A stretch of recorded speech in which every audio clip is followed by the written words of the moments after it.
Damos comienzo a un nuevo comentario bíblico expositivo. Servidores de Dios. Quien te habla es Manuel Cornejo. En esta ocasión estaré compartiendo sobre el libro de Génesis. Génesis, capítulo 15 y versículo 15, dice: Y tú vendrás a tus padres en paz, y serás sepultado en buena vejez. Comienza diciendo este versículo: y tú vendrás a tus padres en paz. Muchos han dicho que ir a los padres de uno o reunirse con el pueblo de uno era una frase sinónima de ser sepultado. Pero aquí la distinción se destaca bien claramente, ya que Abraham fue sepultado en la cueva de Macpela, pero ninguno de sus antepasados había sido enterrado allí. Mientras que su ir a sus padres es una forma hermosa y también gentil de expresión de la muerte. Por tanto, su alma luego parte hacia el lugar de los espíritus, donde sus antepasados fallecidos lo habían precedido. Nótese que este es el primer paso en el que aparece la fraseología y el comentarista judío, Rashi, infiere sobre esto del uso de las palabras que el mismo Dios de Taré, el padre de Abraham, debe de haber anunciado a los idólatras y vuelto en penitencia y fe al culto del verdadero Dios, ya que podía haber una reunión entre su espíritu y Abraham. Continúa ahora con el versículo 16, donde dice: y en la cuarta generación volverá acá, porque aún no ha llegado a su colmo la maldad del amorreo hasta aquí. Comienza diciendo este versículo: y en la cuarta generación. La revolución o círculo de años humanos, una era o también una generación, como genea entre los griegos y saeculum entre los romanos, ya que en cuanto a la extensión del tiempo difiera en diferentes periodos. En la era patriarcal denota 100 años, como señala Génesis capítulo 15 versículo 13 y también Éxodo capítulo 12 versículo 40. Pero en épocas posteriores su significado fue más limitado, ya que se usa para describir un periodo de 30 a 40 años, como señala Job, capítulo 42, versículo 16. Y sobre la base de este significado ordinario, que tiene la palabra generación, un escritor reciente ha fundado una objeción a la verdad histórica de esta historia, pero saca una conclusión injustificable. ¿Por qué? Puesto que solo hay dos modos de computar una generación, la tasa ordinaria de calcularla de 30 a 40 años y el uso patriarcal al que, de acuerdo con los hábitos de pensamiento de Abraham, el divino revelador concedió sus palabras, y también es evidente que la cuarta generación debe tomarse como se insinúa claramente, por ejemplo, en Génesis capítulo 15, versículo 13, cuando dice: vendrá aquí de nuevo. Y en esa parte del discurso de Esteban en Hechos capítulo 7 y versículo 7, donde cita esta predicación. Pero estas palabras no se encuentran ni en el texto hebreo ni en la Septuaginta. Por otro lado, Whitefield supone que se refiere a Éxodo capítulo 3 versículo 12, donde dice: y él respondió: ve, porque yo estaré contigo, y esto te será por señal de que yo te he enviado, cuando haya sacado de Egipto al pueblo, y serviréis a Dios sobre este monte. Sigue diciendo este versículo: porque la iniquidad de los amorreos aún no está completa. Los amorreos note que eran un pueblo tan numeroso y poderoso en Canaán que a veces se les nombra por el conjunto de los antiguos habitantes, como lo son aquí. La declaración está aquí implicando que hay un regreso en el curso del pecado y el vicio entre las naciones, así como entre los individuos, y que, aunque el espíritu tolerante del gobierno divino le permita por mucho tiempo continuar impunemente, al final lo hará, ya que llegará a un punto culminante donde, en las retribuciones de una justa providencia, el castigo del pecador, incluso en este mundo, es inevitable. Continuar con el versículo 17, donde dice: Y sucedió que puesto el sol y ya oscurecido, se veía un humo humeante y una antorcha de fuego que pasaba por entre los animales divididos. Comienza diciendo este versículo: cuando el sol se puso y estaba oscuro.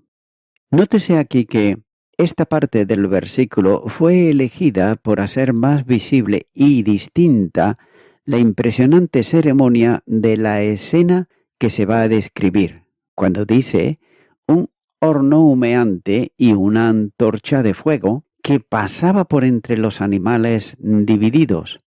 Para explicar esta transacción, es necesario observar que, en ocasiones de gran importancia, cuando dos o más partes se unían en un pacto, la antigua costumbre era ratificar el pacto o tratado por medio de un sacrificio, que se ofrecía de la siguiente manera.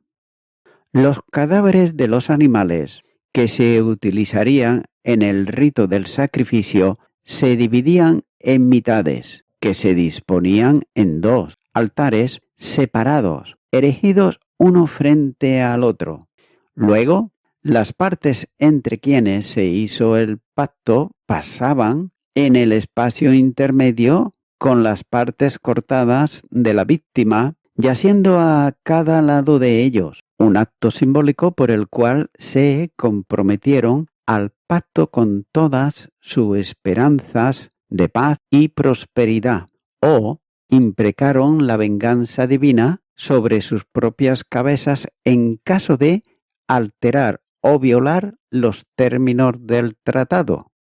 Es un hecho interesante que la lámpara ardiente o fuego todavía se usa en Oriente en confirmación de un pacto, y todavía es costumbre invocar y apelar a la lámpara del templo como testigo.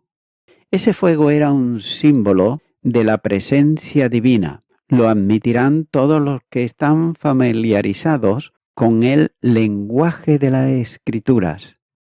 Ahora bien, en la prenda que Dios le dio a Abraham de que la promesa respecto a la posesión de Canaán se cumpliría en el tiempo estipulado. Estas son las solemnidades descritas que generalmente se observaban en la confirmación de pactos permanentes. Está el sacrificio, las partes primero divididas y luego colocadas, una mitad opuesta a la otra, el horno humeante y la lámpara ardiente que simboliza el ser divino que pasa entre las partes del sacrificio. Por tanto, de acuerdo con estas ideas que desde el tiempo inmemoriable han estado grabadas en las mentes de los orientales, el Señor mismo se dignó a hacer pacto con Abraham. Nótese que el patriarca no pasó entre el sacrificio, y la razón fue que en la transacción no estaba obligado a nada. Note que él pidió una señal, y Dios se complació en dar una señal por la cual, de acuerdo con las ideas orientales, se comprometió a sí mismo. La terminación habitual de tal solemnidad era consumir a las víctimas del sacrificio con fuego. Por otro lado, muchos escritores, sin embargo, opinan que toda la escena descrita en este capítulo debe de considerarse en una continuidad ininterrumpida como una visión interna. No solo falta toda marca que nos justifique suponer una transición de la esfera puramente interior y espiritual a la esfera exterior de los sentidos, sino que toda la revelación culmina en un sueño profético, que también tiene el carácter de visión, ya que fue en un sueño profundo que Abraham vio pasar la aparición divina a través de las porciones cuidadosamente dispuestas del sacrificio, y tampoco se hace referencia a quemarlas como, por ejemplo, en Jueces capítulo 6 y versículo 21, donde dice: Y extendiendo el ángel de Jehová el báculo que tenía en su mano, tocó con la punta la carne y los panes sin levadura, y subió fuego de la peña, el cual consumió la carne y los panes sin levadura, y el ángel de Jehová desapareció de su vista.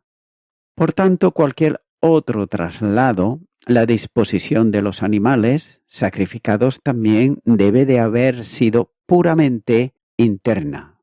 Para considerar esto como un acto exterior, debemos también de romper la continuidad de la narración de la manera más arbitraria y no solo transferir el comienzo de la visión a la noche y suponer que duró de 12 a 18 horas, sino que debemos depolar la quema de los sacrificios de una manera aún más arbitraria, simplemente para apoyar la suposición errónea de que los procedimientos visionarios no tenían realidad objetiva o, en todo caso, menos evidencia en realidad que los actos externos y cosas percibidas por los sentidos. Continúo ahora con el versículo 18, donde dice: En aquel día hizo Jehová un pacto con Abraham, diciendo: A tu descendencia daré esta tierra, desde el río de Egipto hasta el río grande, el río Éufrates. Comienza diciendo este versículo que en el mismo día el Señor hizo un pacto. La palabra pacto en hebreo es ka'arat, es decir, cortar. En griego, tenein, aspodat. En latín es sera foedus, golpear una lengua en alusión a cortar en pedazos a la víctima del sacrificio y disponerla de la manera descrita.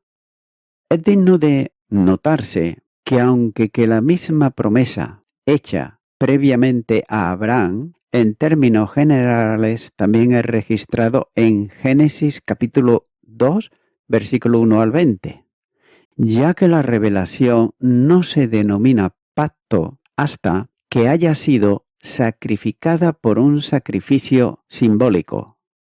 Note, la palabra pacto, sin embargo, no debe de tomarse aquí en el sentido de un pacto entre dos partes, con estipulaciones y condiciones mutuas, ya que más bien debe de considerarse como una disposición, como nos señala Génesis capítulo 9 y los versículos 9 al 11, porque fue un acto de gracia de parte de Dios, por lo que el apóstol lo llamó una promesa, como señala Gálatas capítulo 3, versículo 18, aunque abrazado por parte de Abraham por la fe.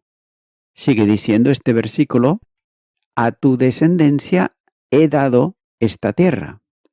Note que aquí está el estatuto de Abraham dando el derecho de herencia de Canaán a los israelitas. Sigue diciendo este versículo: desde el río de Egipto hasta el gran río, el río Éufrates. Hay tres conjeturas sobre este río. La primera es que el pequeño riachuelo que desemboca en el mar, o unos pocos kilómetros hacia el sur de Gaza. El segundo también es que el Sior, o torrente de Egipto, que pasa por el Arid, un poco hacia el noroeste, separando el desierto de los límites de los pastizales, y también el tercero, que era el brazo pelusíaco del Nilo, ya que el primero es un flujo demasiado mezquino, es decir, pobre e insignificante, como para tener algún reclamo para notarlo en este sentido, siendo el agua de El Arid un torrente del invierno, susceptible, por otro lado, de secarse, mientras que el agua a la que se hace referencia era evidentemente perenne, es de todo inaplicable, y la conclusión, por lo tanto, es que la referencia era a la rama pelusíaca de Nilo, siendo Pelusio desde los primeros tiempos de la ciudad fronteriza de Egipto. Los descendientes de Abraham, de hecho, nunca entendieron sus posiciones, ni tan siquiera en el apogeo de su prosperidad nacional, en toda la extensión de los límites aquí definidos. Pero, sin embargo, la tierra de promisión, tal como se contempló en el propósito divino, era coextensiva con los límites especificados y el fracaso en realidad el pleno cumplimiento de la promesa no surgió de la infidelidad de la parte de Dios, sino de la apatía y la desobediencia pecaminosa de aquellos a quienes fue dada la promesa en no exterminar al pagano, que había perdido el derecho a ocupar la tierra, como así señala Éxodo, capítulo 23, versículo 31. Continúo ahora con el versículo 19, donde dice: la tierra de los ceneos, los cereceos, los calmoneos. Comienza citando aquí una serie de tribus, como por ejemplo los ceneos, ya que su territorio estaba en el sur y en el oeste de Canaán, como señala Números capítulo 24, versículo 21. Estos se mezclaron también con los amalecitas, como señala el primer libro de Samuel, capítulo 15, versículo 3. Y por lo tanto, perdieron su país, que cayó en posición de Israel, aunque ellos continuaron en términos de discursión amistosa con la nación. Por otro lado, tenemos también a los ceneceos. De estos solo se menciona en este lugar, y no se puede decir nada cierto con respecto a ellos. También nos menciona este texto los calmoneos. Estos eran los hijos de Oriente, como señala Jueces capítulo 6 y versículo 3. Y es un término geográfico de significado indefinido, aplicado a los extensos lugares de pastoreo o desierto que se encuentran contiguos a los desiertos de Siria y Arabia, y estaban ocupados por gente nómada. Continúo ahora con el versículo 20, donde nos dice: los heteos, los fereceos, los refaitas. Continúa mencionando también este versículo una serie de pueblos o tribus, como son por ejemplo los heteos, que es el cuerpo principal o general de la tribu hitita, que parece haber ocupado el distrito que se extiende desde el lago de Tiberio hacia el oeste hasta el Mediterráneo, mientras que algunas ramas de ellos se asentaron en el sur, como señala Génesis capítulo 23, los versículos 1 al 20. Nos sigue hablando de los fereceos. Note que los fereceos siempre se mencionan juntos con los cananeos en las fórmulas que respetan la promesa. Esta era una población rural, similar a los Feyat de Egipto, que habitaban aldeas abiertas sin ninguna muralla.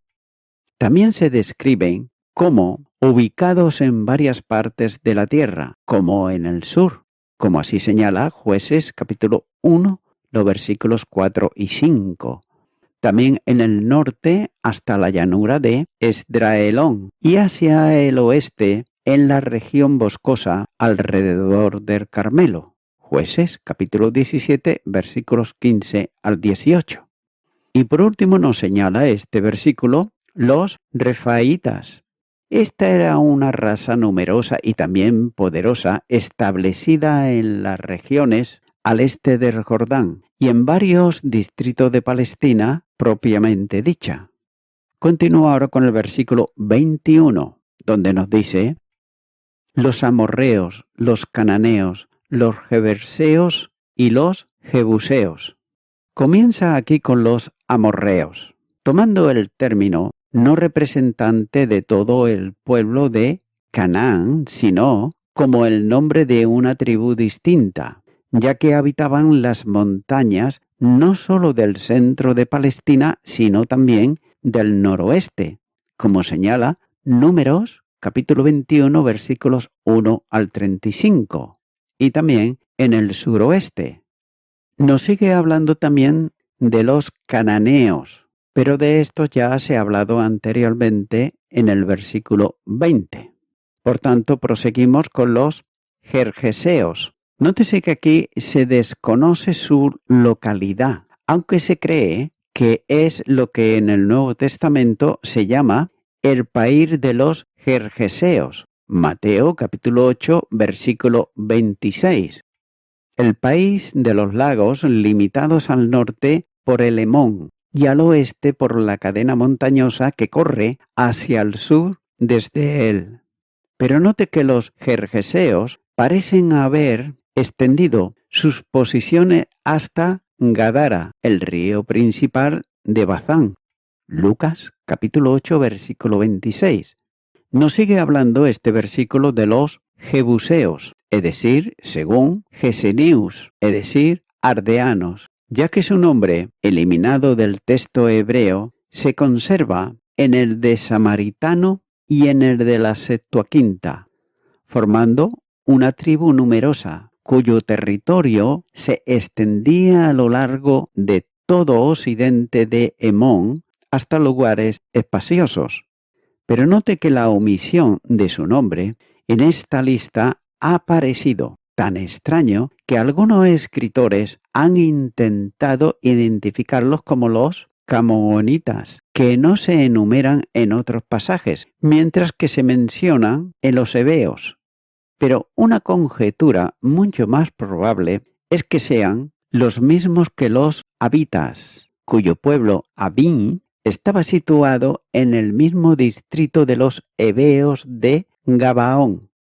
Su nombre no se inserta en el nombre de los espías, como señala Números capítulo 13, versículo 29, y la conclusión es que se habían reducido mucho o estaban esparcidos en varias localidades. Y voy concluyendo con esto.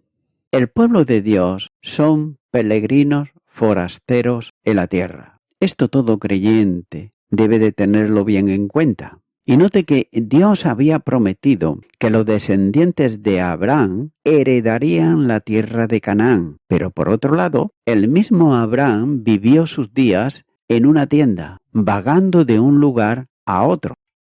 Hebreos capítulo 11 nos dice que hizo esto porque sus ojos no estaban puestos en la tierra que los rodeaba, aunque iba a ser suya, sino que el reino eterno que Dios estaba preparando para su pueblo.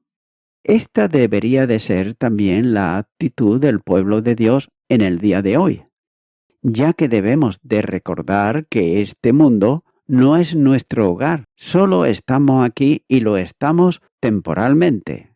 Por otro lado, el mundo nos presiona constantemente y lo hace para que volvamos a echar raíces y abrazar la cultura que nos rodea como si estuviéramos destinados a vivir aquí para siempre.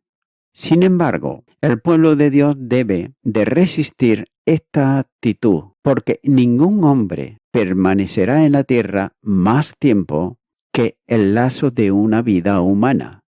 Pero note que cuando aceptamos a Jesús como nuestro Señor y Salvador, nacemos de nuevo en la familia de Dios y ganamos una herencia, el mismo Hijo de Dios. Nos convertimos, por tanto, en herederos del reino eterno de Dios, y nada en este planeta puede compararse con lo que nos espera. Es por eso que siempre debemos de tener nuestros ojos siempre enfocados en la eternidad y no permitir que las cosas de este mundo interfieran con nuestro llamado celestial. Amigo y amiga oyente, todo lo que este mundo te puede ofrecer es pasajero, no es para siempre, es por un tiempo limitado y luego pasa y se acabó. Y también se nota algo que este mundo ofrece, y es que todo lo que él te pueda dar, debes de pagarlo, muchas veces incluso con la salud. Sin embargo, lo que Dios te ofrece es salvación y vida eterna. Y esto no te cuesta absolutamente nada, porque ya el Señor Jesús, Él dio su vida en la cruz del Calvario y pagó el precio por tu salvación. Y lo único que queda de tu parte es aceptar por fe lo que Él hizo a favor tuyo. De manera que si nunca antes le has invitado a que Jesús venga a tu corazón, ahora puedes hacerlo. Estaré haciendo una oración. Si lo sientes, repite conmigo y di ahí a donde está. Señor Jesús, vengo ante ti en esta hora, creyendo que tú dites tu vida en la cruz del Calvario por todos mis pecados y todos mis delitos. Lo creo. Y yo ahora me arrepiento de todos mis pecados, te pido que me perdones, te pido que vengas a mi corazón y te acepto como mi Salvador. En tu nombre, amén.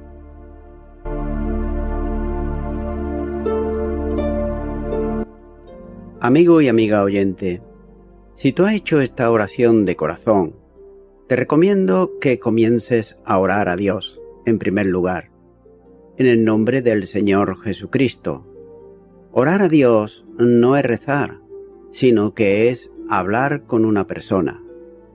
También te recomiendo que leas la palabra de Dios y lo hagas a diario. Comienza, por ejemplo, con el Nuevo Testamento. Y también, por último, te recomiendo que para que puedas crecer espiritualmente, te congregues en una iglesia cristiano-evangélica, donde se predique, se enseñe y se practique la sana doctrina y la palabra de Dios. Congrégate ahí y con el tiempo podrás crecer espiritualmente y también servir al Señor Jesucristo. Que Dios te bendiga. Y a toda la audiencia, nuevamente ya me estoy despidiendo de todos ustedes y será hasta el próximo programa. Que Dios os bendiga a todos.